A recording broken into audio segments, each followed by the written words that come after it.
I must have, right off at the top of the program, it was so refreshing not to have to hear excrement screaming for 2 hours, all of his Japanese vocabulary and fancy names for all these moves that nobody gives a shit about, and let the announcers with experience sound like announcers. And also, there's no reason to have a 4-man booth to begin with if you've got Lance Russell, Gordon Soley, Jim Ross, and Big Jim Hess. You don't need... One of those things is not like the others.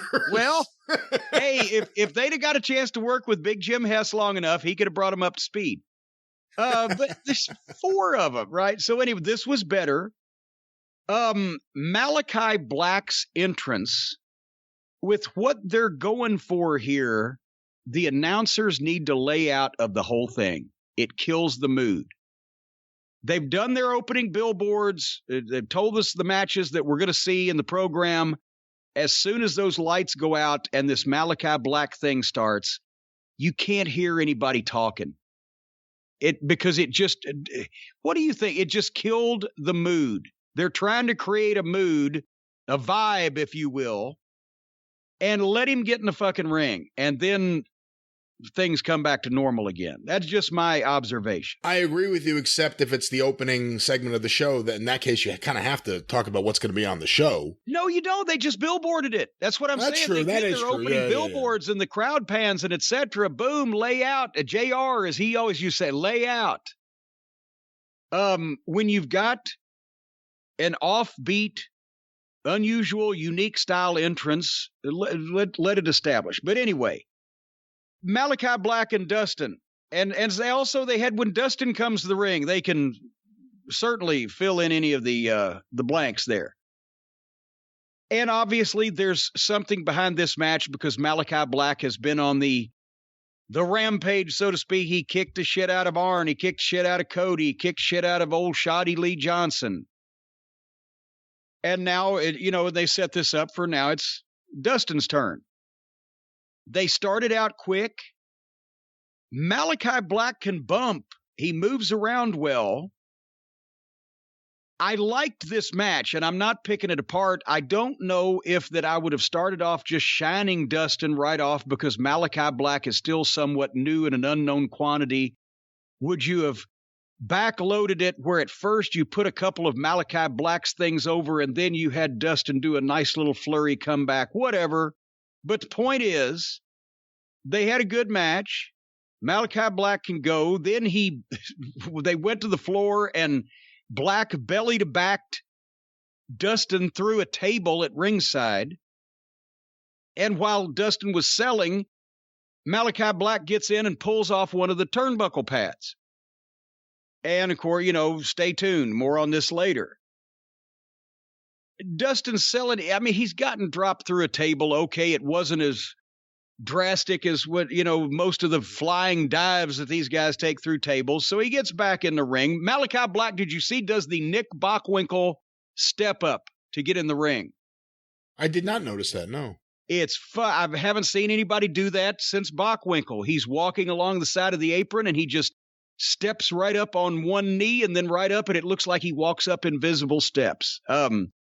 Anyway, got some heat on Dustin, got a heel hook. Dustin got a nice rope break. Dustin can really sell also, obviously. He's a veteran.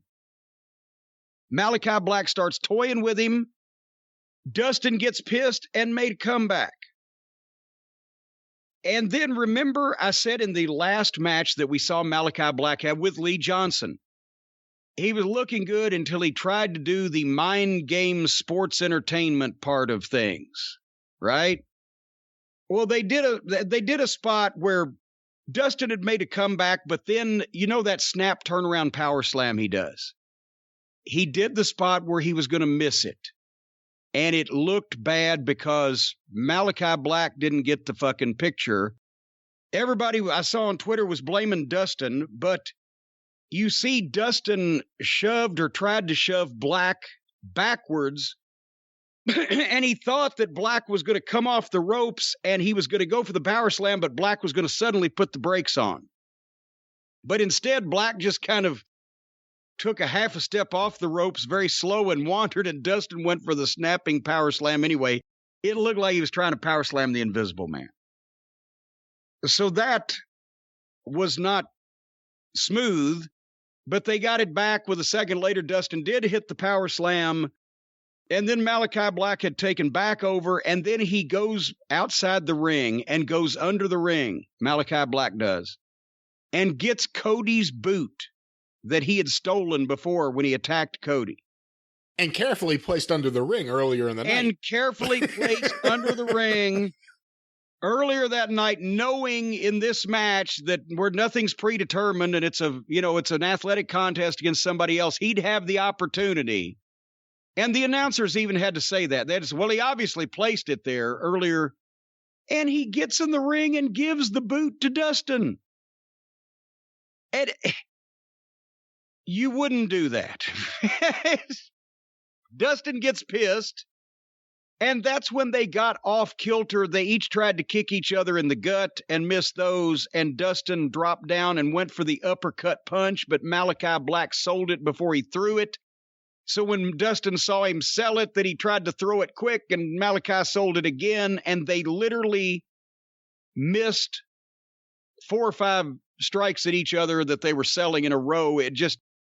Every time he goes for the sports entertainment mind game stuff of going under the ring and getting something and giving it to somebody, it falls apart.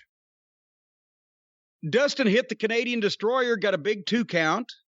People are willing to get back in it. Dustin goes for the Bulldog. Malakai Black slips the Bulldog and tripped Dustin into the exposed buckle. Here was the problem I had with that. Your clock is ticking when you do something like that. When something has gone on the other side of the ring and the heel grabs the buckle and rips it off, now that's in play. And I know a lot of people are going to say, well, see, we really were smart because the people knew it was going to come into play, so we delayed it and let them forget about it and then brought it back into play. The problem with that is you need to use the buckle before it could be reasonably noticed and fixed. Why did the referee just allow the match to go on with no buckle or no pad on the buckle for minutes through a commercial break? And nobody tried to do anything. The ring crew, if the rope broke, the ring crew'd be right there trying to fix the rope. So... point is, he went into the exposed buckle, boom, head first, and then staggered around where Malakai Black was going to hit that sweet, sweet finishing kick, and he missed it by a foot and kicked Dustin's right bicep with his shin. Malakai Black's whole deal is always great till he does the mind game stuff, and it kills the momentum. And then in this case, Dustin's the best, most polished worker he's been in a ring with. And this is the one time he missed the kick. And then they went the deal where Dustin was going to bleed from the mouth because of the kick that missed his mouth. And then when he spit the blood up, it looked like a faucet. Some had already come out on fucking Malakai Black's arm. And then the rest of it, you can't do that. It looked like he had a goddamn internal hemorrhage. So the special effects didn't work. So Malakai Black's entrance is great. He looks like a great talent. His promos are doing great. We know Dustin can work. They try to complicate these things, and there's where they fall in a hole. I liked the match except for the special effects and the mind games that didn't work. Is that a fair thing to say? It's a fair thing to say. I don't know if I would say it. I didn't like the match that much. Are you okay over there? It's a fair thing to say. I wouldn't say it, but you can if you want to. My cousin once had a great line. His then girlfriend said to him, "I know you're bored." And he said, "I'm not bored. You're boring, but I'm not bored." Which was such a great line that she told me, actually, just for the record. But I think that I had high expectations for this match, and maybe they were unrealistic because maybe it is a little bit of a style clash in there. I agree with you about Malakai. When he's just going, he's great, but I don't need any symbolism or anything else in the middle of these matches. Just work a match. It went too long. That's the case of a lot of matches. Not every match needs to go through the commercial break. I think several of them would benefit from being shorter. Yeah. And I don't think it would hurt anyone losing a match in 4 minutes versus 11 minutes on that show to that audience. It's a very forgiving audience. And the other thing is, I think both of them were off. I think Dustin was too. And typically Dustin's been good. So this isn't a slight at Dustin, but I think right now, Malakai Black should have been mowing through. If we're going to do him in the Nightmare Family, he shouldn't have been competitive with Lee Johnson. He shouldn't be competitive with Dustin. I'm sorry. He should have killed Dustin. They just casually announced later in the show that Cody's coming back for the stadium show. They should have said it here or somewhere near here. But instead, the dreaded enemy of the Rhodes family had another fairly competitive match that, who knows, he could have potentially lost and never been able to take his shoe out from under the ring. Another competitive match, and then just casually announcing, oh, Cody returns from filming. He'll be at the stadium in Queens because he's not going to miss that. There's no way Brandy's going to miss that. How much you want to bet Brandy will be in Queens? Oh, you don't think Brandy's going to be on the show? I guarantee she has to be in Queens. There's no way she's going to miss a stadium show in Queens. No way. She could be in Queens. She could be in Kings. She could be in Princes. She could be in Aces and Eights. We don't know. She's got the Prince right now, but those are my thoughts. I didn't like the match. It fell apart. It went too long. And it's just, to me, it's wrong if you're building up Malakai as a strong guy, and they have been, I would think. And you got Cody coming back. He should be killing every one of these Nightmare Family guys. Well, but they're going by the logic of last week's show. In last week's show, it took him 10 minutes to beat Lee Johnson, so it had to take him 12 to beat Dustin. But anyway, the Lucha Brothers did a promo with Alex. So are they heels? Because they just beat heels, but they're yelling at me like they're heels, but they're speaking Spanish, so I don't know what they're saying. But Alex translated penthouses, and that was pretty heelish. They're heels like Britt Baker is a heel. Oh, God. In that they act like heels, but the fans there love them for it. And Alex is great. He's one of my favorite personalities in the entire business. He doesn't get used that much. Maybe that's why I like him, because it's limited how much we've seen him, but I do actually want to see them do more with him. It's been infrequent. He's there, he's gone, but he's been great. He's one of my favorite guys in the whole business.